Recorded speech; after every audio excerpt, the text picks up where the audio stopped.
Imagine an 81-year-old man thrown into a den filled with ferocious, hungry lions. For 6 long days he remains there, without food, without water, while the lions stare at him, hungry for his flesh. And yet, when he emerges, not a scratch is found on his body. Is this not a miracle? Does it even surprise you? This was the reality for a man named Daniel, the prophet, in the heart of Babylon. But what led this man to be cast into the lion's den in the first place? Throughout Scripture, we encounter 2 Daniels. One is the son of David, mentioned briefly in 1 Chronicles, a figure who fades from the biblical narrative without much explanation. But the Daniel we focus on today is the prophet, a man of faith, courage, and divine protection. His story unfolds in the most unexpected of places, surrounded by danger, yet untouched by harm. This is the miraculous account that shows us the power of unwavering faith and the incredible intervention of God in the face of certain death. Join us as we dive into an incredible story that will leave you in awe, one that showcases faith, courage, and the miraculous power of God. You won't want to miss this. If you haven't already, be sure to hit that subscribe button so you never miss a powerful story like this.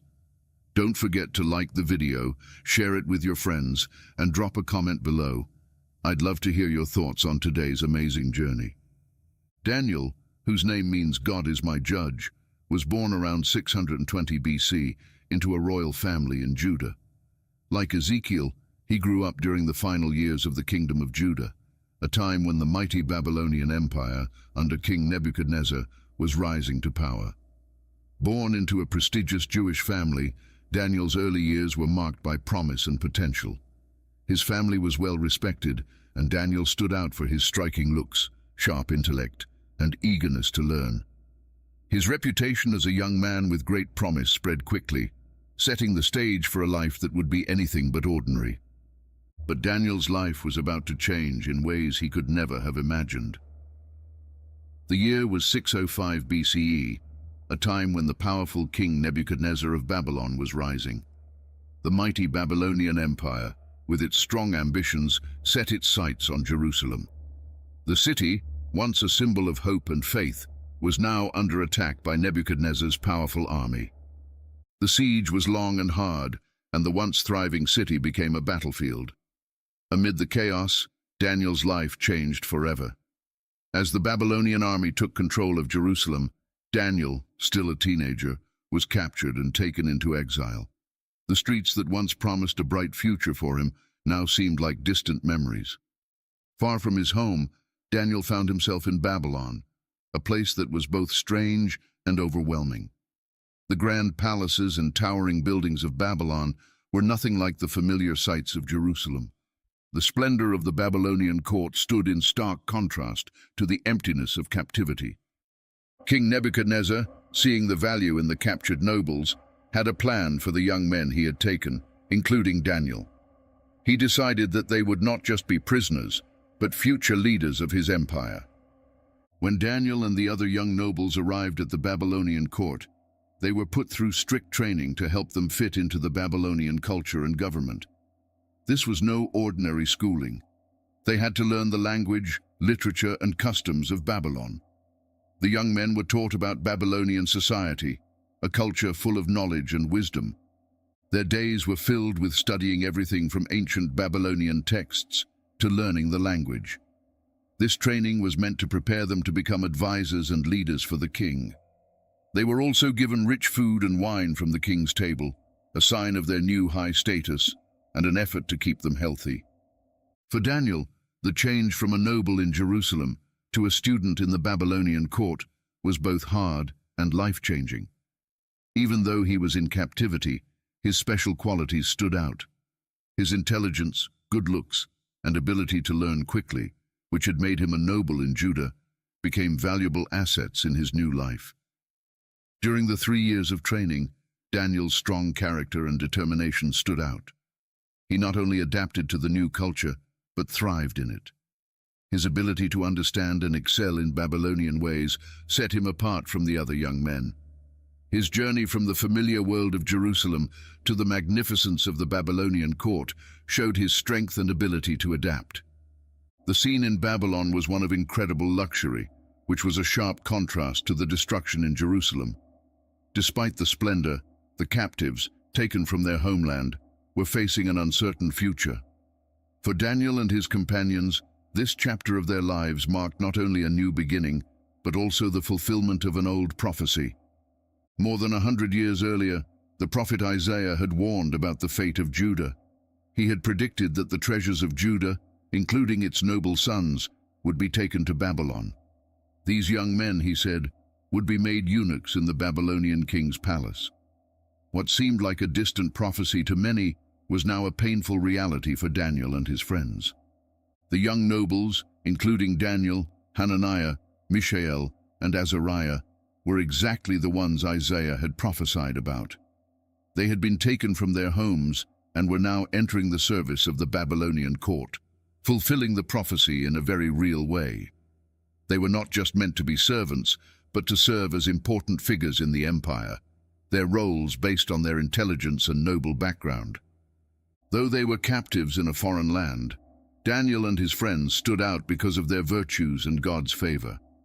Their training at the Babylonian court was meant to help them fit into the empire, preparing them to become advisors and leaders. Even as they adjusted to their new roles, they stayed true to their faith, holding on to the laws and traditions of their homeland. One major challenge they faced was the requirement to eat the royal food and drink the wine from the king's table. For Daniel, this was not just a matter of choice, but a matter of deep religious belief. The food and wine, part of the king's offerings, were probably not prepared in a way that followed Jewish dietary laws. Eating them would mean going against his religious principles. Daniel, determined to stay faithful, chose not to defile himself with the royal food. He asked the chief official for permission to eat only vegetables and drink water instead of the king's food. This request wasn't made out of rebellion, but from a sincere desire to stay true to their faith and keep their spiritual integrity intact. The official, though initially unsure, agreed to let Daniel and his friends try their new diet for 10 days. He was concerned that such a big change in their diet might harm their health. But after the 10 days, it was clear that Daniel and his friends were not only healthy, but actually looked stronger and better nourished than those who ate the king's food. The results were amazing. The chief official, seeing how healthy and strong Daniel and his friends were, allowed them to continue with their diet of vegetables and water. This act of God's favor not only allowed them to keep their religious practices, but also showed that staying faithful to God could bring amazing results, even in tough situations. In this way, the prophecy given by Isaiah came true. Daniel and his friends, by sticking to their faith and following their dietary laws, showed how God's plans can unfold even in difficult times. Their story, starting with their capture, became a powerful example of how prophecy is fulfilled and how faith can stay strong through trials. In the grand halls of the Babylonian court, Daniel's rise to power was truly remarkable. His ability to interpret dreams and visions, a gift from God, earned him great respect and influence. Over the reigns of 4 different kings, Nebuchadnezzar, Belshazzar, Darius, and Cyrus, Daniel's reputation as a wise and insightful advisor grew. His success showed that God was with him, as his skills set him apart from everyone else in the kingdom. Under King Darius, Daniel's influence grew even more. Darius, seeing Daniel's amazing abilities and honesty, made him one of 3 top administrators in charge of 120 satraps, or provincial governors. The king was so impressed by Daniel that he thought about making him the ruler of the whole kingdom. This possible promotion made the other officials jealous and angry, and they began looking for a way to bring Daniel down. The jealous officials carefully watched Daniel, looking for any sign of wrongdoing or dishonesty. But Daniel, known for his honesty and faith, had no flaws in his actions. They couldn't find any fault in how he did his job or lived his life. Frustrated, the conspirators came up with a clever plan to take advantage of Daniel's strong faith. They went to King Darius with a trick.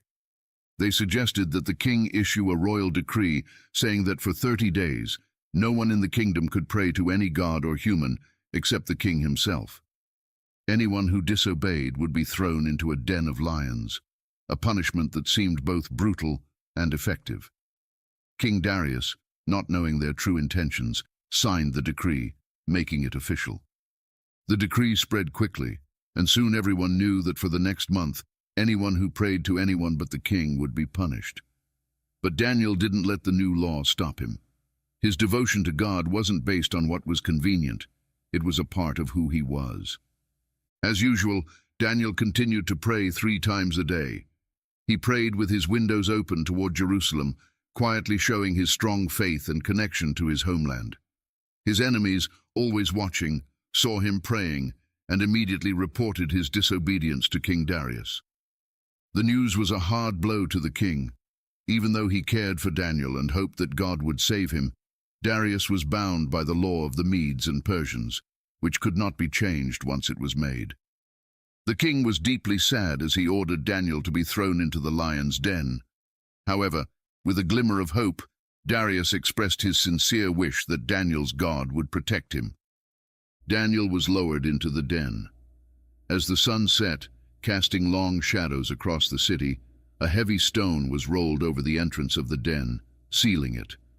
The stone, marked with the royal seal, seemed to confirm the danger Daniel faced. Inside the den, the lions waited, their hunger clear in the stillness. The next morning, as the first light of dawn appeared, King Darius could not bear the uncertainty any longer. He hurried to the den, filled with both hope and fear. He had not slept the night before, his thoughts consumed by Daniel and what might have happened. With shaking hands, he called out to Daniel, his voice echoing in the quiet morning air. "Daniel, servant of the living God," the king called out, "has your God, whom you serve faithfully, been able to rescue you from the lions?"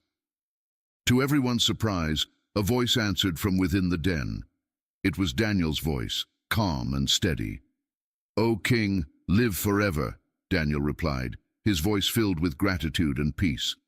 "My God sent his angel, and he shut the mouths of the lions so that they have not hurt me, because I was found innocent in his sight, and I have done no wrong before you, O king." The king's relief was immense as he ordered Daniel to be brought out of the den. As the stone was rolled away and Daniel emerged unharmed, the crowd was filled with astonishment.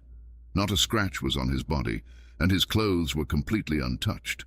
The miraculous sight of Daniel coming out of the den without harm was a powerful sign of his faith and God's protection.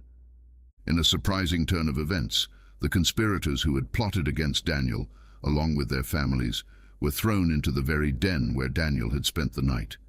The lions, who had been calm before, now became fierce and quickly overpowered the accusers, ensuring that the punishment meant for Daniel was now faced by those who had tried to bring him down. King Darius, deeply moved by Daniel's miraculous rescue and the power of Daniel's God, issued a new decree throughout his kingdom.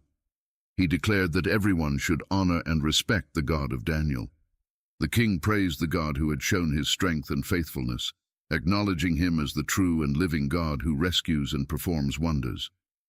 Daniel's story didn't end with his miraculous rescue. Under the rule of both King Darius and his successor, King Cyrus the Persian, Daniel continued to prosper. His life, filled with strong faith and divine protection, became a shining example of hope and a powerful lesson in the strength of faith and God's ability to deliver. Thank you for joining us on this journey through Daniel's story. If you found it inspiring, don't forget to like, share, and subscribe for more content. May Daniel's story encourage and strengthen you in your walk of faith.